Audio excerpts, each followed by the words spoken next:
Welcome to the RSP film room. And we're the regulars here. Mark Schofield, TD Wire, Matt Waldman. You're not expecting Mac Jones here. Well, yeah, you are expecting Mac Jones here. That's who we're going to be working with today, is we're going to get a chance to see his tape and talk a little bit about him. Mark, last week we did Zach Wilson. You had him ranked third. I had him ranked sixth. This week I have Mac Jones ranked third. Where do you have him? I have him 5. See, there we go. I mean, we kind of flip on this. And like we talked about with the Zach Wilson discussion, I still think he could be a very good NFL quarterback. I think he could be almost potentially in the right environment, a great NFL quarterback. I just have more reservations with him than I do some of the other guys. I think he's a bit more scheme dependent. We're going to talk about some of the concerns that I have. But at the same time, if you're a team that thinks you're close, if you're a team that has some of those P's around it, playmakers protection playbook, and you can get that part of it done for him, he can be great. And I think there's the generic sort of weaknesses to his game that you hear a lot. I've picked some plays to sort of delve into that a bit. Pressure, mobility, athleticism, things like that. And I think there's pathways for him to work with what he's got in the NFL. So, I think he could be a very good NFL quarterback, and I think he's certainly worthy of a first-round pick. Yeah, and I think we're going to get a chance to have fun exploring, certain plays that kind of show what Mark's talking about, as well as where we may see the similar things, but on a different end of the spectrum. I have a feeling that's probably what will happen, or there'll be some things that maybe I didn't see, or maybe he didn't see, Mark didn't see, and or didn't see enough of, which is most likely what it was. It's just didn't see enough of. Yeah. So let's get this started. You can see here we got Mac Jones here against Georgia, and we got a too high look. What's going on here that you want? Yeah, I mean, this is sort of Mac Jones, I think, and how he handles pressure. Because some quarterbacks might bail in this moment. Some quarterbacks might vacate the pocket. Some might rely on their athleticism. Jones just says, no, you know what? I'm going to hand in here against the blitz. I got a guy in my face, and I'm just going to throw a touch pass with perfect placement for a touchdown. Yeah. There's no concern about the pressure. He doesn't drop his eyes. He doesn't feel the rush. He doesn't panic. It's calm. He knows he has the matchup he wants. He knows he's going to get the one-on-one coverage. He hits Michi for the go route. And by the way, kids, that might be the next great Alabama wide receiver. Oh, yeah. I mean, he might even be better than some of the guys we've been talking about the past 2 years. Yeah. Number 8 shows up repeatedly. Oh, yeah. Every time you watch at Alabama, whether it's for one of the receivers, whether it's for Harris, whether it's for Jones, it's like, wait, they got him coming back next year. Yeah. But you see, look, he's got the free rush late. It doesn't cause him to panic. I love the placement on this. Outside shoulder, inside sort of leverage, perfect ball. And the Georgia game, I think, is a fascinating study because a lot of people have told me that this is the game where he got pressured the most. And so if you've got concerns about Jones, for me, how does he handle pressure standpoint? This is a game you want to watch. Absolutely. I would agree with that. I'd even add that I was impressed with what he did against Florida and Notre Dame to some extent as well. But Georgia certainly has its share of plays. And this is another blitz. And what I love here, he identifies where to replace the blitz with the ball. He's going to throw the shallow. And I love the process that you can see in his footwork. He cuts the drop short, starts to peel away because he knows he has that edge pressure that's coming, feels it, knows where to go with this throw, and leads his receiver. And allows him, the timing of this lets his receiver make a play, make a football move after the reception. And again, it's John Michi. So, yeah, this is very nice. Yeah, and I think that this is the part of the game where you just look at it and say, I think that this guy has a very smooth processor in a lot of places. Yeah. I love this. In-cut, rhythm, timing. There's that processing, sees the cover 6 rotation, sees that sort of hook defender that's a bit deep, knows he has to get it out quickly. Yeah. And I love the placement on this too.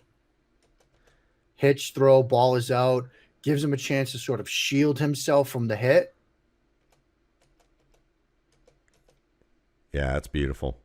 Now, I mean, The only sort of thing you could knock him for here, he's got the vert along the left side in the hole, and that's one of those things that, we'd like to see quarterbacks take that hole shot, but I'm not going to really crush a kid if he's going to make this throw on time and rhythm with displacement. And is this a third down play by any chance?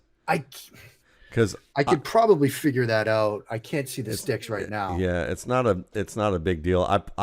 I pulled mostly third down and fourth down plays, so anything that's in there will probably be third and long. I see the first down. Fourth and long. Okay. And I like that on first down too. Like, Yep. take what the defense is going to give you. And the anticipation's nice. Yeah. That really is nice. Nice placement on the shoulder. I mean, that's a tough throw. This is LSU here. One of the things I like to check for is, can he climb and fire? And no doubt. Climbs in the pocket towards pressure. Now, the one thing on this, the placement, we talked a lot about this with Zach Wilson, right? This is a bit more to the back shoulder, so it allows that corner to get that left arm in, rake at the catch point to break this up. Yes. But that's, a smaller thing to the ball placement. He's generally good to great with ball placement. When I like your eyes left, climb, fire, and throw, reset the feet at that last second. Yeah. He's very technically sound. Yeah, and that late throw, to me, that late turn, when you can be pretty accurate with the late turn, now it's not pinpoint for sure. And you're right. But it's still very good. I mean, and a lot of NFL receivers with NFL strength, are going to make that reception. Yeah. And a lot of struggling quarterbacks who have to make this late turn aren't even anywhere near the receiver when they make this late turn. So there's room for improvement, but it's a good sign. This might be one of my favorite plays of his. And he brings Harris back into the backfield. You've got 4-man front. You see they're pointing and they're going to slide protection to the left. Okay. So everybody but the right tackle is going to fan left. They bring both backers on the blitz. Jones knows Harris can't block both of them. So rather than finish his drop, he immediately starts to spin, finds receiver in the flat, moves the chains. Now it's just 2nd and 2. It's a 5-yard gain, but this is his pathway to being a great NFL quarterback. It's that winning with his mind. If he isn't ahead of schedule on this play, he's sacked. But because he knows his protection scheme, he knows the weak point of it, he knows where this pressure is coming from, he could begin to extend and escape early in the down rather than wait until he's dead. I absolutely love this play. And this is actually one of the plays I remember watching. Why there were a number of reasons, but this was one of the reasons why I kind of put the pen down and said, this guy's pocket presence is really strong, and I have such a value for that when I can see him repeatedly anticipate pressure, and that's what I loved about him, is that he played to his strengths, and he used his mind to anticipate pressure well enough to be preemptive, and make good plays. Yeah, I think preemptive, Matt, is a perfect word for that. And like similar to you, when I was doing this sort of pressure study where I really looked at the games and the plays where he got pressured, I did a video on it. I saw this and I'm like, okay, he gets it. Like a lot of quarterbacks don't understand protections. I never did. Matter of fact, it was earlier this year when I watched a JT O'Sullivan video on protections where it almost clicked in my brain. And I'm, 44. There you go. I'm not Mac Jones. And so the fact that he gets it like this, I love that about him. Yeah. Yeah. And to me, I don't think that's going away. I don't think that's a one-off thing with his game at all. A lot of people have said, look, his path to the NFL is the Brady model, right? And so I sort of wanted to close with this play. People have always said that Tom Brady, the weakness, the kryptonite is that interior pressure. Yeah. Well, here you see Jones face that interior pressure, extend, eyes downfield, doesn't drop the eyes, ball out, scramble drill, makes the completion. Yeah. And this gives you, some idea. I mean, to me, that's what I see as the Tom Brady model for sure. Yeah. But that's excellent. And we're going to see a couple of plays like this, I have a feeling. And, we bring up Tom Brady. It's interesting. I mentioned that video that I did. Pretty much 2 out of every 3 comments were like, well, what about Tom Brady? Well, what about Peyton Manning? Okay, those are 2 of the greatest quarterbacks of all time. Like, you have to understand that when the pathway to NFL success for a quarterback is following Tom Brady or Peyton Manning, like, that's a tough ask. The question we have to ask ourselves is, does Mac Jones show that he has the ability to perhaps follow that pathway? And I do think he does. I think some of the plays we've highlighted already, and some of the ones I know you're going to put up in a second, show that he has that ability to preemptively understand where pressure's coming from, get away, and do enough to create space and extend. And when you combine that with the processing that he shows, the stuff that he does with his footwork, the fact that he's technically sound, that's why he's a solid NFL prospect. Yeah, and I love that you mentioned Peyton Manning too, because I've been sitting, as I was watching this tape again and preparing what I have here, I kept thinking, he's a little bit more than a baker. He might be he might be more of a chef, and Peyton Manning was more of a chef than a baker, if you ask me. But again, it's one of those things where if we're going to look at it, maybe this whole spectrum isn't a line, it's more of a circle, and they both meet at the top of the circle where you could kind of say, where it's like you talk about physics and magic, and how that kind of quantum physics does the same thing. Right. It gets into mysticism. So it's kind of the same thing with that whole quarterback angle. And when you look at this, I thought I would look at snaps from center. There weren't many there. I think there were what I looked through, I found, less than 10. I'll put it that way. But I just wanted to see his play action game a little bit from center. That was nice. Nice little sell there. Good job just flipping it to the back. Yep. Nothing. And this is such a great design from Sark too. Yeah. I mean, this is such a great design. Yeah. I mean, you just, all the different little misdirections. Yeah. You got the mesh here. Yeah. And you got everybody in the middle worrying about the mesh. Just flip it out. And I mean, he even has Michi open over the top on that crosser. Yeah. I mean, yeah, it's good. But no, that's great ball skills, ball handling from Jones. And he does this well in the red zone. This is one of those things that is just a nice little play. And there's a couple of plays like this. I mean, there's not a ton, but there's a couple like that. All right, so here we are with Notre Dame again. And I like the look off to the left. And this was a play that I felt like, from a read standpoint, I wondered about, because you have your high safety kind of on this side here, a little bit more to the right. And when he looks that off, he goes immediately to the play. This is kind of like that Zach Wilson play that you mentioned last week, where probably this is always open, this deeper route up the rail, but it's really the second, or it's the second route that he's looking for, the bullet route up the numbers. And he's like, that one's always open, but it's the bullet route up the rail that's actually open. And he doesn't throw that, and he could throw that outside shoulder, it would be easy. And he ends up trying to fit this into a coverage that's tough. Yeah, I think he's exactly right, because you're trying that sort of follow concept where you're sending the first guy through and the second one's going to be open on that stalk and release. I like that he put this outside shoulder, because it tells me at least he knew where that other safety was. Yes. He knew he was lurking, and he's going to put it to the outside to give his guy a chance. So I like the placement. And look, out of the 5 guys at the top, Jones doesn't have the best arm, but it's that downfield placement like this with touch and placement that I think is going to enable him to challenge some of these tighter windows and make some throws in the downfield passing game. I would not be surprised at all if he is the best red zone quarterback of this class. And a lot of that has to do with his placement of throws. Yeah. Repeatedly, you're going to see that coming up here. If I allow myself to continue looking through here, let's see, what do we have going on here? All right, so that's done. And let's move on to the next. Here we go, Georgia game.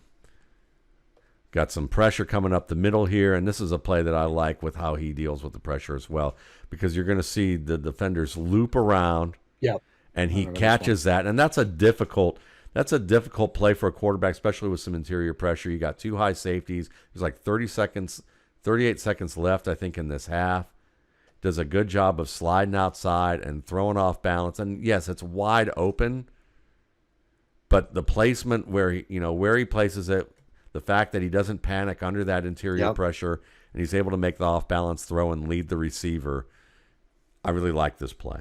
Yeah, and it's another example of how he always keeps his eyes downfield. He doesn't drop them. He doesn't, panic in the face of that pressure. And what I also like as he's moving here, that offhand, that left hand stays glued to the football. And if you remember this game, he had that interception early, right?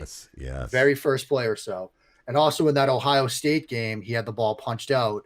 So it's good to see him. I know the Ohio State game comes later, but he's got that left hand glued to the football. That's something that I think, when you don't have supreme athleticism, remember Andrew Luck, right? Yeah. Luck was very athletic, but he always kept that offhand glued to the football. I love seeing that from quarterbacks. He looks kind of like Peyton Manning in the way that he moves.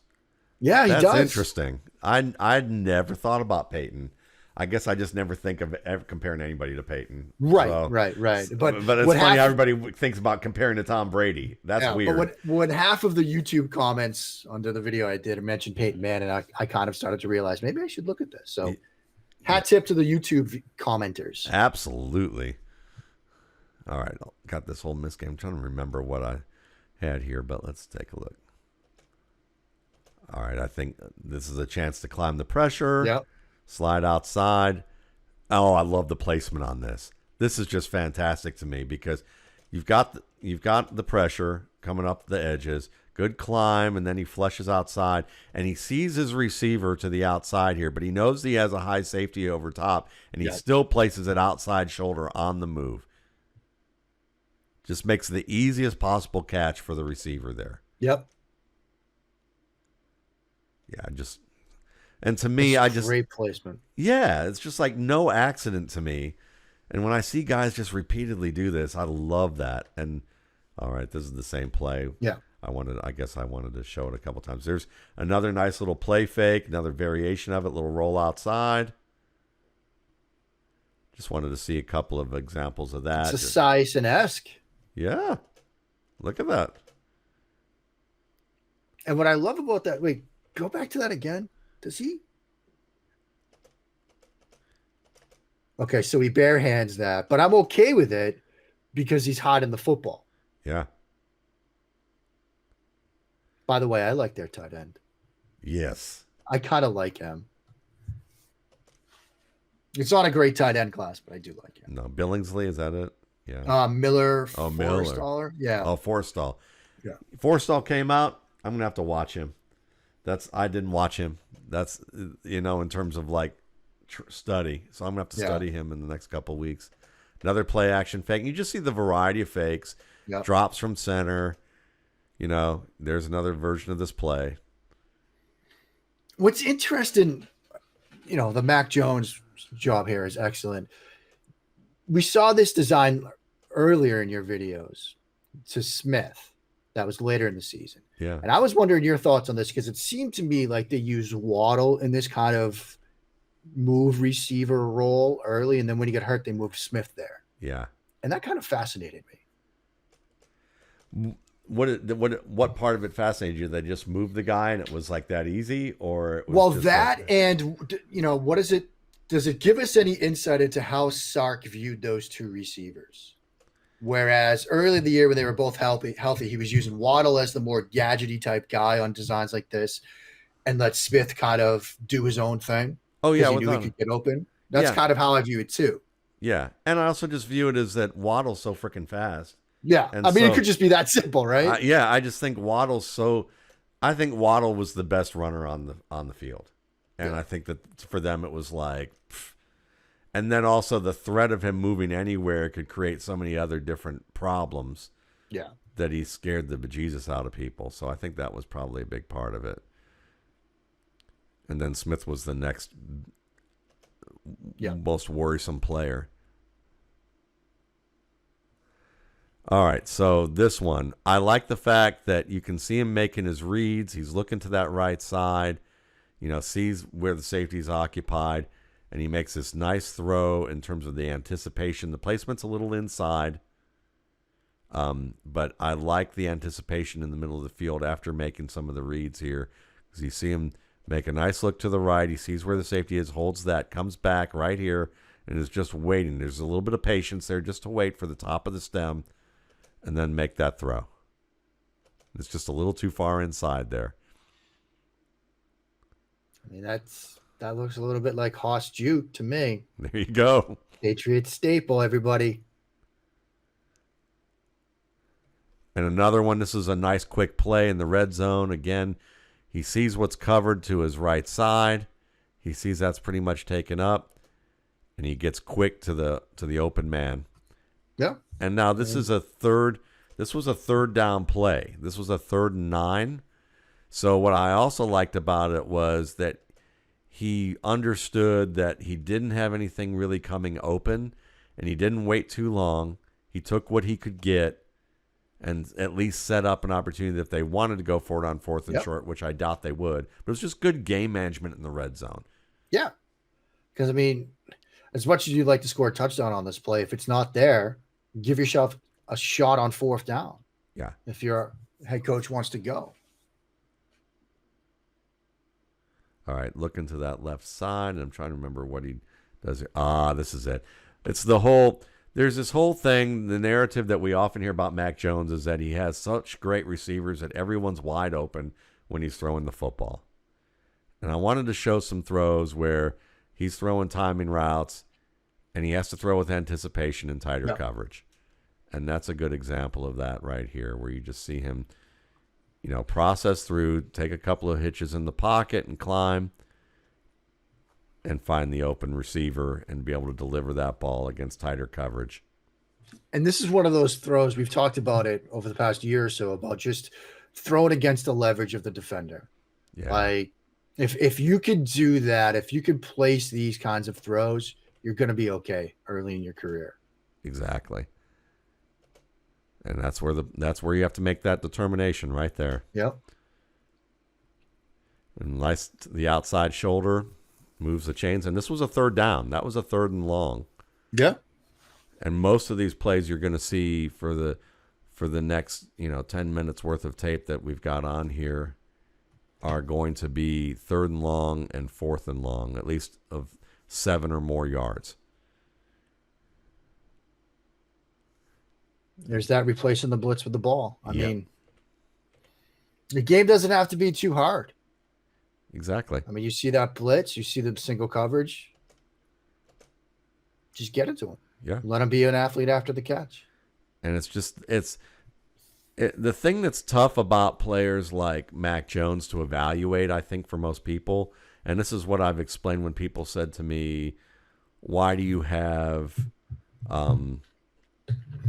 think certain players have more, why? Oh, it was about Mac Jones, because I think Sigmund doesn't like Mac Jones all that much. I mean, I think he probably thinks he's okay, but the idea of Mac Jones going 3rd overall kind of, it goes against his aesthetic of what he looks for. But when you think about Mac Jones, I think we need to understand that it's harder to project the mental side of the game. And and as a result of that, when you see players like Justin Fields and Trevor Lawrence and Trey Lance, you see the physical skills just oozing from that player. So it's much easier at that point, and it's always been easier to project that they're going to get better mentally or conceptually in the game. But when you see a mentally or conceptually refined player like Jones, or at least has a lot of that, you don't feel like that he has more room to travel, or it's harder to project the room to travel. Yeah, and that gets into the whole sort of ceiling versus floor argument, which, sometimes I think is a bit off with players, But I do think that Jones has a lot of what you want to see from quarterbacks as they get into, say, their second contract from the mental side of it. And so that it's filling in the other parts to his game. Exactly. And it's difficult. We could have a whole other conversation about projecting players and how much value you give to projecting upside. Right. Because I had this conversation with Fran Duffy privately last week. We watched some tape together, and it's just one of those things I think every evaluator struggles with is how much do you give? Yeah. But the placement here isn't fantastic, but it's good. Like, I like the fact that he's dealing with the pressure.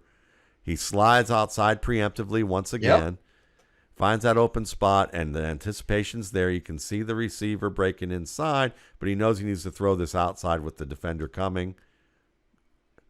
And the receiver has to work for it, but better work for it in an open space and working for it with a defender coming down your Yeah, I mean, he leads him again. It's that leverage read, throwing him away from the pressure. I just love that about young quarterbacks. Yeah.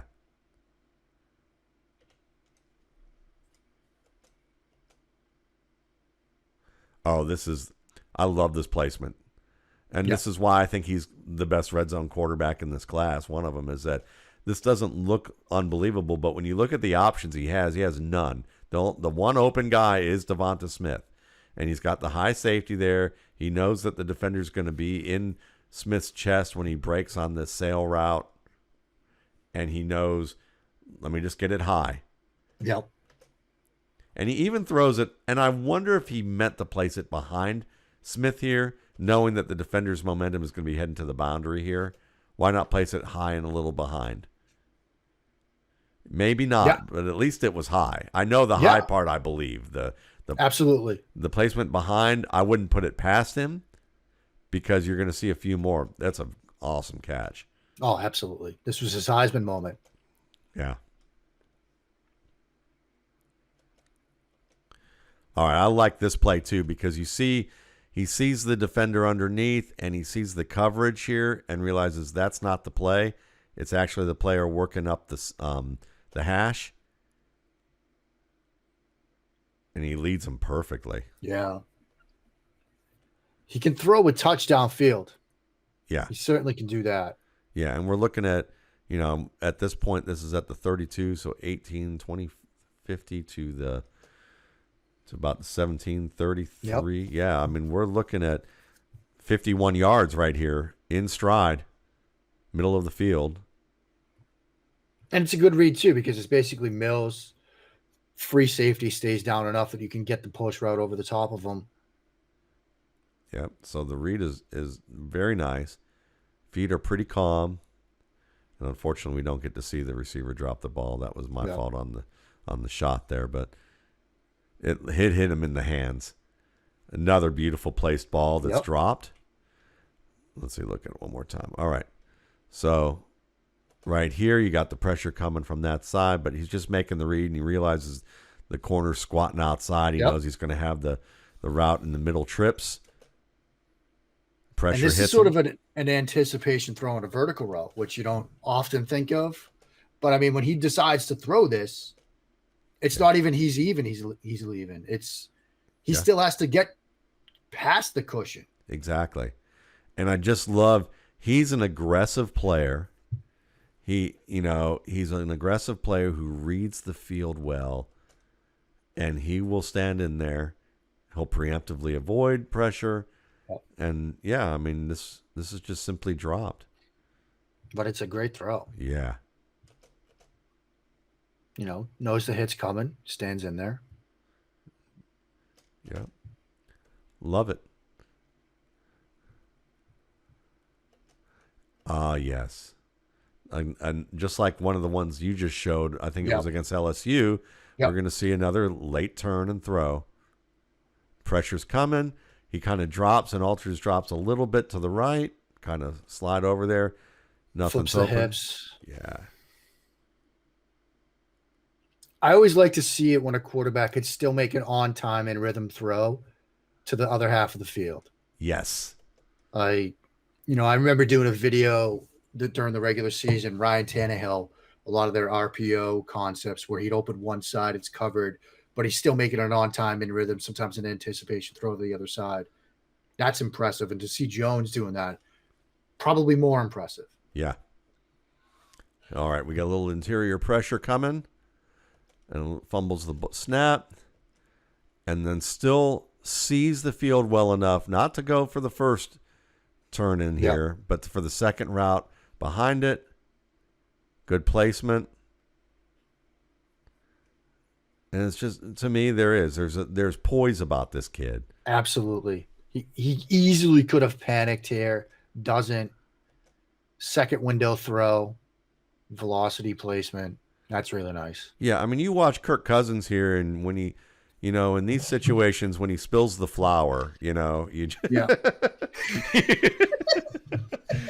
suddenly, he just starts doing crazy stuff, and you don't know what's going to be in the mix. But this was nice. It's just a good adjustment here. All right, another Georgia play. Oh yeah, this I wanted to ask you about because I see him here, and at this point, the receiver's about to turn outside, and then you see him wave and point. Yeah. But I don't know whether he's pointing for him to go downfield and realizes that the receiver doesn't go downfield, so he makes the quick adjustment to throw it back, or whether he's signaling something that I don't understand. I think he's trying to get him to go downfield, but he's quick enough to realize he didn't see that and he's coming back, so I got to get it out here. And that's good. Yeah, I think that's great. Yeah. I remember, who was that quarterback, the Baylor quarterback, Seth Russell, years ago. Yes. I remember, that Baylor offense where everything's a hitch or a go. He's expecting the guy to run the hitch. The guy stays vertical, so he immediately resets and throws. And I was like, that's incredible to see that and feel that in the moment. Same here. Yeah. I think he's expected, since he's even with the guy, he's going to stay deep. We'll throw him deep, go deep. But when he doesn't go, he's thinking, go. You've got this beat. Yeah. Because there's no way the receiver sees him motioning here. Yeah. And I kept thinking, he's trying to make him go deep, and it's I don't know that makes the adjustment. It's weird. Right at the moment you've paused this, it almost looks like he's waving him back. So maybe I'm wrong. I don't know. Yeah. But either way, I couldn't tell either. No, see, it does look like he's sending him deep. Yeah. Because it's kind of like a backhanded motion, like, go, Yeah. Yeah.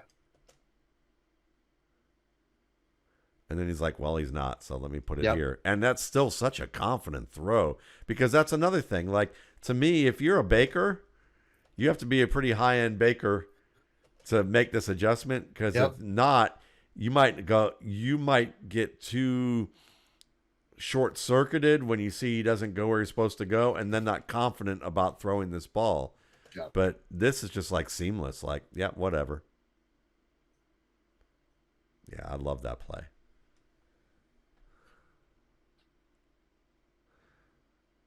And then bombs away. I've seen, go back to the start of this play. Yeah. You ask any high school defensive coordinator, and they would tell you the thing that keeps them up at night, or at least one of the things that can keep them up at night, is if the quarterback can hit number one to the trips on a vertical route. Because if he can do that, you're in trouble. And for all the questions about Jones from an arm strength perspective, this is 45 yards in the air on a line. Yep. I mean, bottom of the numbers. Yeah. That's number one to trips on a vertical route. And I saw guys like Vass, who we love, Coach Kogan, Kyle Kogan, talking about this play. Yeah. If you can make this throw left hash to the bottom of the numbers to number one to trips, you're going to give defensive coordinators nightmares. Yeah. And here it is. Your standard haunted house nightmare right here. Yep. And again, is that Michi? I think it might be. Yep, it is. Yep, and I just wanted to look at the anticipation, and it is. There we go. Right in front of the hands. I mean, that's, Bill Walsh wouldn't be scolding Mike Holmgren for complimenting that play. Nope.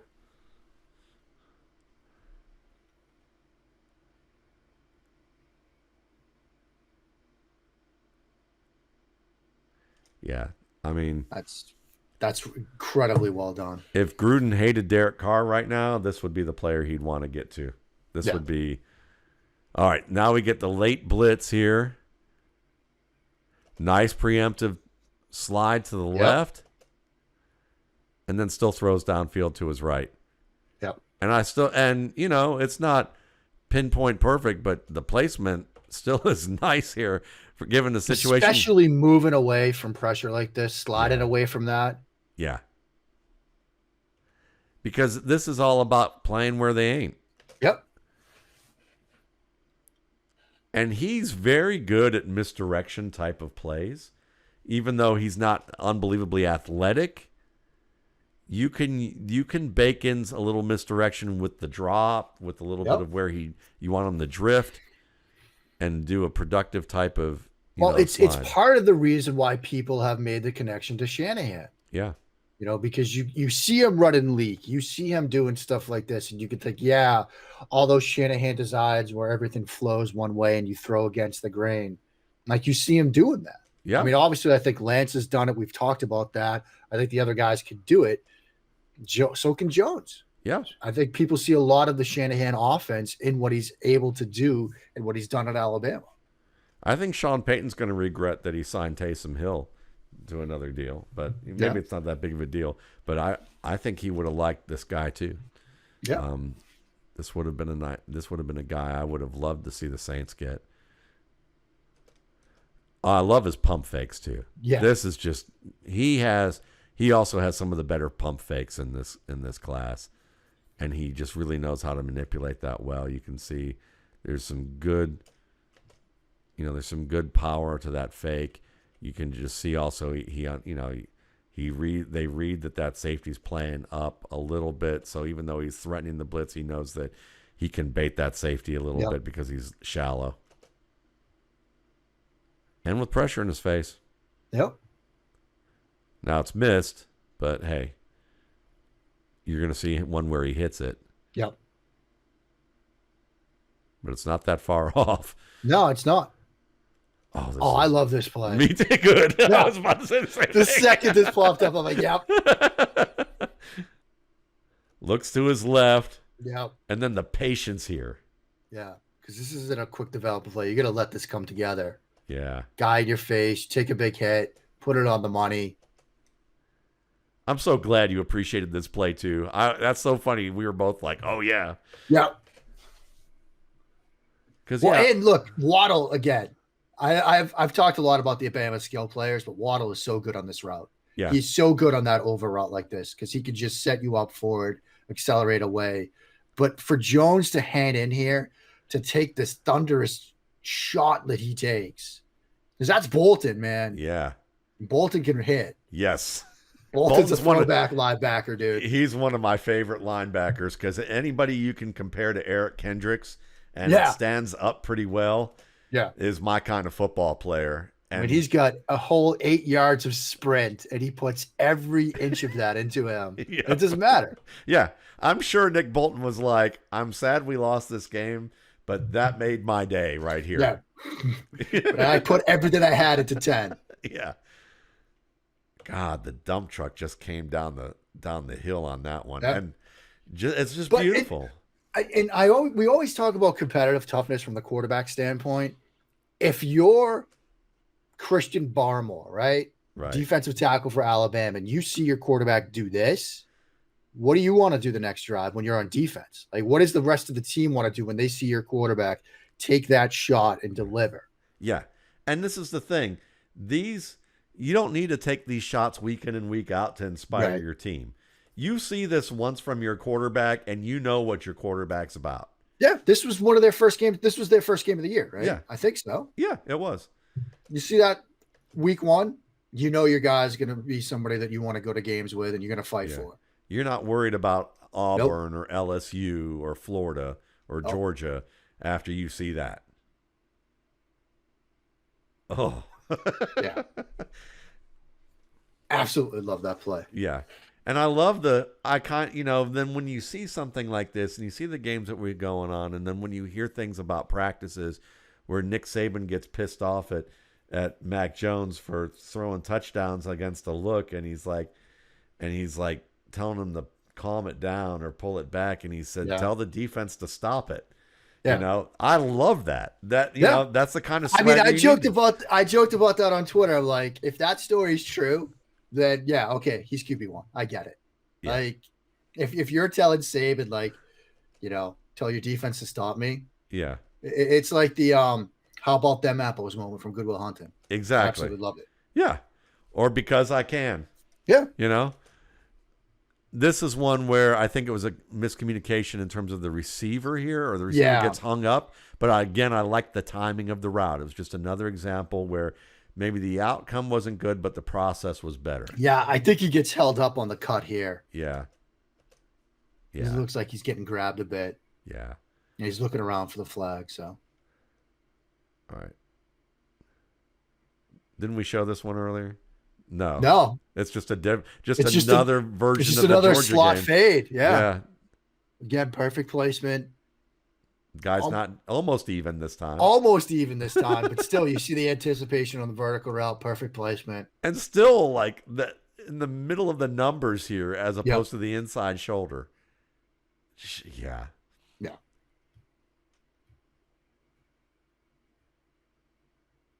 Why did I like this play? Let's see. Oh, I like the hole there. The fact that he found the hole. Yeah. We've seen another play like this, the Tennessee one, where he fumbled the snap. That's sort of secondary window, right? Yeah. We're trying to get it around zone defenders underneath. And that feel for zone defenders and underneath zone defenders, that was something we saw Josh Allen struggle with this year. Remember that stretch in the middle of the season where Allen really struggled, the Kansas City game and others where he saw a bit more zone coverage? Jones has great feel for that and how to sort of feather those throws in and where those sort of soft spots are. Can I claim that I mistook, for some reason I thought I kept seeing Jake Fromm in the Mac Jones jersey. Maybe that's what it was. I don't know. Maybe because this is the guy that I get. Yeah. Yeah, and just seeing him, kind of look through the defense, very calm. All right, is this?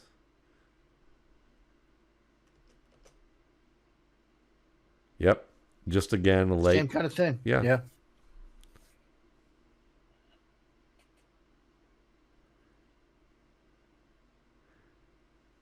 I mean, at this point, I don't think there's a couple of plays I'm going to keep showing that are nice from this level. But yeah, I mean, again, the anticipation's nice. Maybe it's a little. This is a hard throw to make for a quarterback because it's that RPO look, fake to your left, glance to your left. You've got to flip your hips. Watch how he flips his feet on this one. That's tough. Yeah.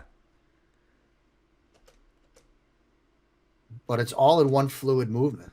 It's similar. I remember last year when Burrow was doing this stuff, and he always had his feet underneath him ready to throw. And it was one of the best things about him as a prospect. Jones has that too. Yeah. And I'd rather err on the side of him forcing the receiver to the ground to complete the pass. Look at him. Bill Walsh on their slant flat. Brian Billick on their slant flat. Look at their playbooks. See how they talked about this throw? Would you throw that slant route as low as possible? Yeah. And again, this is a 3rd and long play. So it's about moving the chains. It's not about giving the receiver open field. Yeah. So everything we've seen for the past, 15, 20 minutes are 3rd and longs or 4th and longs.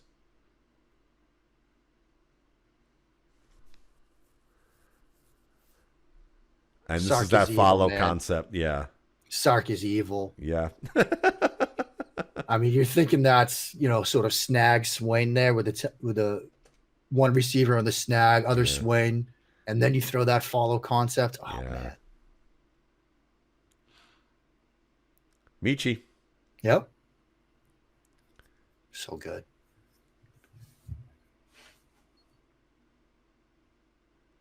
All right, so he knows he's got that outside pressure coming. This was the play that I was like, okay. I love the way that he's ferreting out the pressure, but this was a risky throw. Yeah. I mean, this is a Mahomes kind of flashback. Yeah. I remember that floater that he threw against Oklahoma. Like, this is similar. Yeah. So, when you talk about the sort of Baker versus Chef analogy, this is sort of that Chef kind of moment. Yeah. This is where you're like, maybe there is a little Peyton Manning here, because Peyton Manning would throw this ball. Yeah. Tom Brady would not throw this ball. No, Tom wouldn't throw that. Yeah. I mean, it looks like it was, that was all just part of the plan. Yeah. I meant to do this, guys. Exactly. I meant to do this. And he takes the hit too. That's what's crazy. It's like, he's letting this ball go, and the calculus on this, he either got really lucky or that was just damn great. And I'm kind of leaning towards the latter. And a lot of the talk in the narrative about Jones is he's the safe guy. He's not going to make you look bad. He's not going to turn the football over. He's not going to take risks. Yeah. I mean, I don't know about that, but yeah. I mean, just watch that play. That's why I think he's number 3 on my list, and almost tied with Justin Fields for them really being 3 and 4, and you could interchange either one for me. Yeah. But yeah. Yeah, I think the Kirk Cousins 2.0 is kind of an injustice to Mac Jones a little bit. It almost does feel that way. I always feel like Cousins is like the floor for him. Yes. Like if he bumped his head and let's not use that analogy because with football. But like if it doesn't completely come together for him, but if he doesn't get like the playmakers or whatever, doesn't get the right scheme fit, he could still be Kirk Cousins. Yeah. And still be a guy that you win games with. You almost feel like the ceiling for him. I don't know, Rivers maybe? Like, could you go that route? Yeah, you could probably go that route. Nice play fake. Again, got the pressure coming. Nice little slide outside. Again, this impressed me. And then just finding that man right over here coming on that backside. Little high, but... Yeah, but again, it's that sort of secondary window. Yeah. I mean, because when you get to the NFL, that first read, as much as coaches are going to try to scheme it open, it won't always be there. Yeah. So can you get to that secondary window on time and rhythm? And the throw's a little bit high, but... I'm actually kind of pissed off the more I watch this because I wish I had put Peyton Manning as my comp for him. Again, hat tip to the YouTube commenters, man. That's great. But yeah, pull up some of their names. Okay, so I think this is the play where I saw where he gets sacked. I think this is it. No, this isn't it. Okay. This is the play where he just finds the open man with the play with the pump fake again. Nice hard pump fake. You don't see a lot of hard pump fakes anymore. No. This guy can deliver one. It may not be Roethlisberger-like, but it's certainly in the neighborhood. Derek Sizik. That's who gave me the Peyton Manning comment. Derek Sizik. You guys act like Phillip Rivers, Tom Brady, Peyton Manning never existed. Shout out to Derek. That's right, Derek. Nice take, man. Another little pump. Climb from the pressure. God, he moves like Peyton right there. Yeah. And just drops it in the bucket. Oh, man. That's a put the pen down play. Yeah.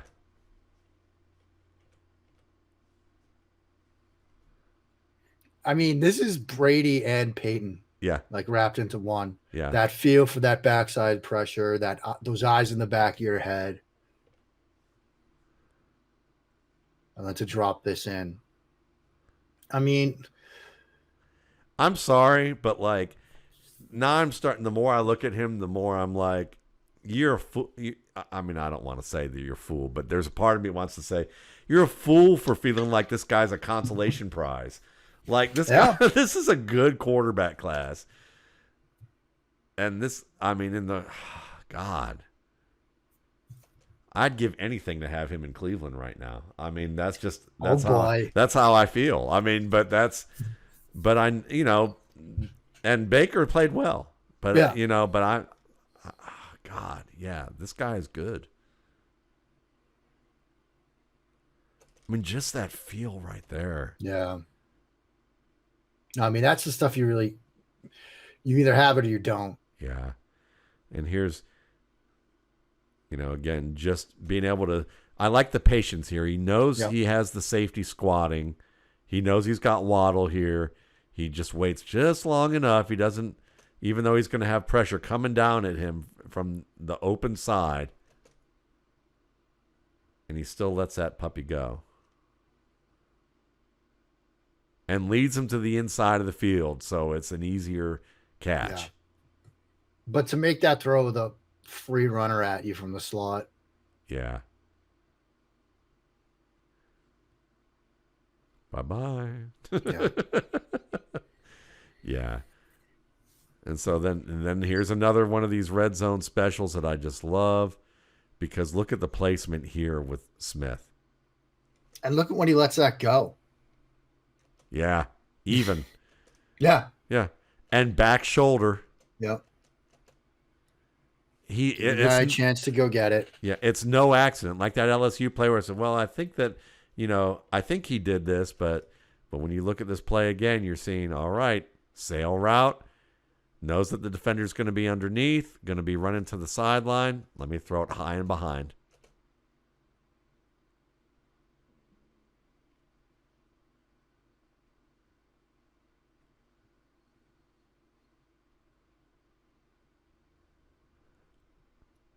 Takes another shot, too. Yeah.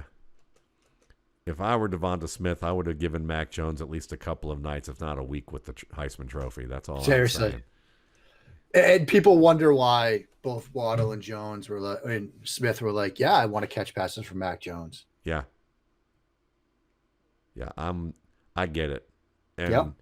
in fact, I also understand why they prefer him to Tua. As much as I liked Tua, this guy, yeah, the process. This is the one play. This was the one play I remember watching before the new year.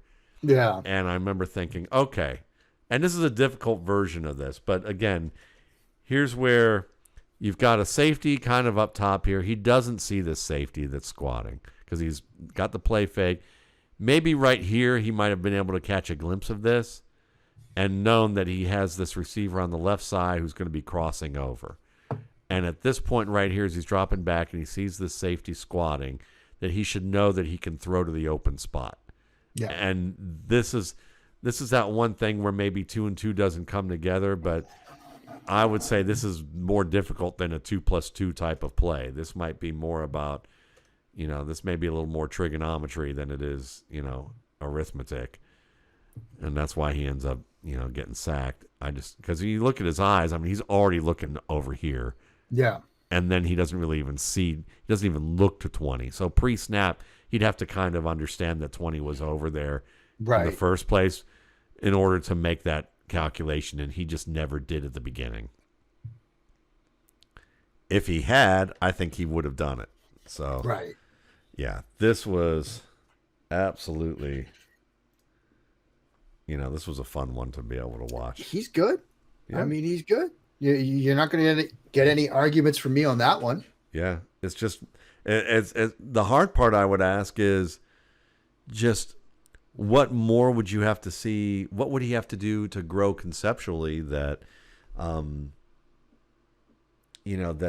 that we could project? To me, it's reading coverages that he's never seen before. Yeah, I mean, it's reading coverages that he hasn't seen before. It's what's he going to do? We've seen some examples of him when that pre-snap look and that post-snap look don't quite match up. So he's got to recalibrate his expectations, recalibrate his thought process on a play in the moment. But I think we've seen enough from those secondary window throws and some of the preemptive stuff that he's able to do that you could project that he'll be able to handle that stuff. Yeah. When you see the understanding of leverage, when you see, the ability to make anticipation throws, I'm not really concerned about what he'd have to do from a sort of mental perspective. I mean, the biggest questions I think still sort of remain the athleticism, the arm strength, and that stuff. Like, how is he going to handle the NFL windows, the NFL speed, and all of that? But that's a question I think all these guys are going to have to face. Yeah. From both an athletic and a mental perspective. And sometimes you could think, it's harder to answer those questions from a, mental side, and that might give him an advantage. Yeah. The other thing to think about, as we've sort of started to think about younger quarterbacks a bit more, athleticism and arm strength tend to help aid the development process. It gives you an easier path where you could extend, be later on throws because the arm strength is going to make up for it and things like that. But when you have his mental process, it's not as much of a problem.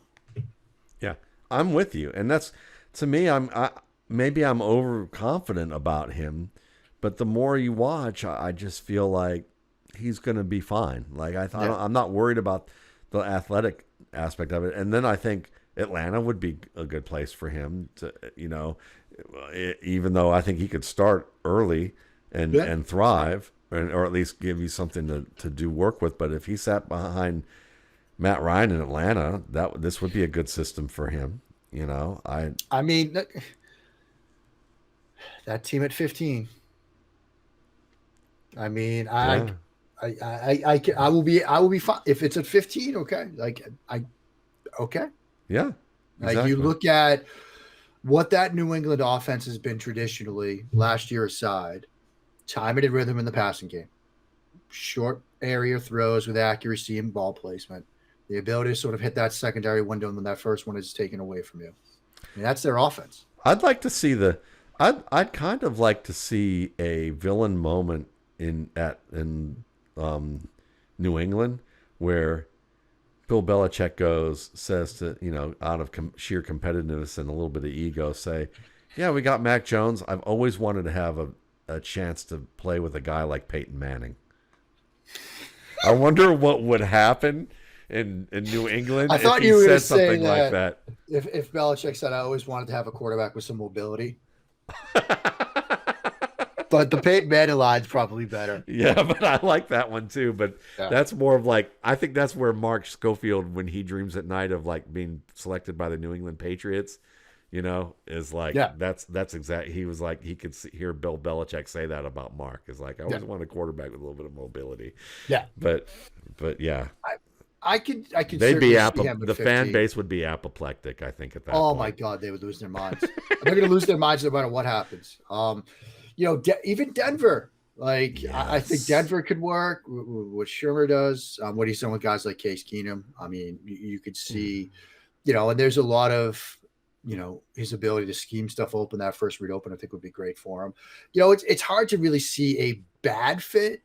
I mean, maybe Arians. But even Arians showed last year his ability to adapt and start, like when Arians started running mesh in the middle of the season, I was just like, okay, well, I mean, smart coaches adapt. So I think any coach would cater the offensive structure to what Jones can do. But, I've generally said that he's a bit more schematically limited than the other four guys, but it doesn't mean that he can't do that stuff. It just means it might, be a bit of a tougher transition for him. Absolutely. I mean, the only places he can't play are the places that he's not going to get picked anyway.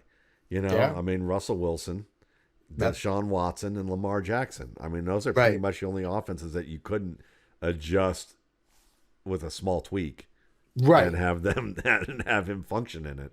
But at the same time, I mean, every offense that he's going to go to, you're going to see elements where he's going to be able to perform the play action, the misdirection. He can throw the deep ball 45 to 55 yards. He's aggressive in the areas where even big arm quarterbacks aren't, and because he hits it so early, like you said, it doesn't matter if you're on top of it.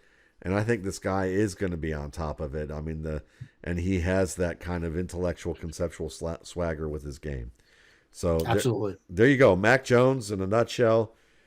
We like how much remains to be seen. But he's still a guy that's going to go in the top 15 picks of the first round of the NFL draft, and he should. Yeah, he belongs in that conversation. It's a good quarterback class. Good time to be Mark Schofield at TD Wire.